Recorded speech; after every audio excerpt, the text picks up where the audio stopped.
Salut la communauté de Leak, j'espère que tout le monde va bien pendant le confinement et je suis là aujourd'hui pour vous donner quelques conseils si vous êtes manager d'une équipe en télétravail et que c'est la première fois que ça vous arrive. On a tendance à avoir peur des premières fois quand on est manager, donc il faut juste appliquer 2-3 petits conseils et tout va bien se passer. Premier conseil, prenez des nouvelles de vos équipes et de vos collaborateurs en one-to-one. Mais de façon vraiment bienveillante, empathique, sans leur demander s'ils ont de quoi faire leur boulot, mais en leur demandant s'ils vont bien, si leurs enfants vont bien, si leurs parents vont bien, si leurs conjoints vont bien, s'ils arrivent à jongler tout, s'ils ont besoin de quelque chose de votre part sur leur vie personnelle, s'ils sont angoissés, s'ils sont déprimés. Essayez de sonder tout ça, c'est très important. Deuxième conseil, les moments informels dans l'équipe. Bien sûr, vous pouvez en initier.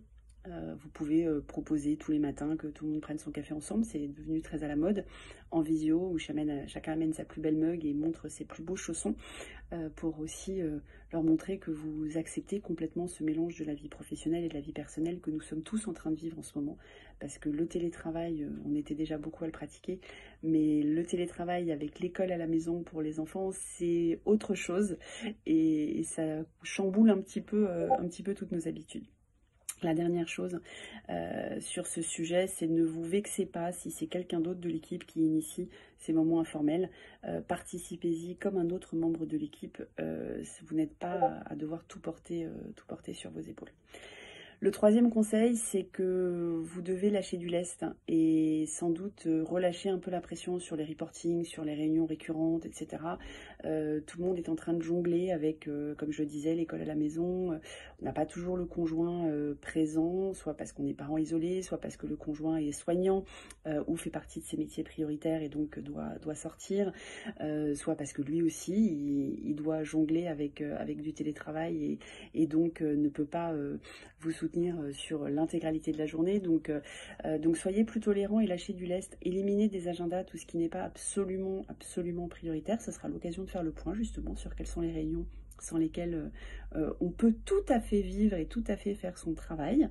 Il vaut mieux passer un quart d'heure par matin à prendre le café avec tout le monde et s'assurer que tout le monde va bien, plutôt que de prendre 1h15 dans la semaine sur une réunion d'update sur qui a fait quoi, qui servira à rien d'autre que vous rassurer sur le fait que vos équipes, elles savent travailler. Normalement, vous le savez, que vos équipes savent travailler. Donc soyez plus dans le soutien et soyez vraiment là pour les accompagner sur comment les aider à s'organiser, clarifier les objectifs s'ils ne sont pas clairs, leur donner les outils. Parfois, c'est aussi simple que les mettre en relation avec la bonne personne de l'IT pour leur expliquer comment mettre en place la caméra pour qu'elle puisse participer à une visio. C'est voir si dans l'équipe, il y en a qui sont meilleurs que d'autres pour qu'ils puissent créer aussi de l'entraide entre eux. Enfin bref, vous avez le choix et je suis sûre que vous aurez des collaborateurs qui pourront s'entraider aussi entre eux.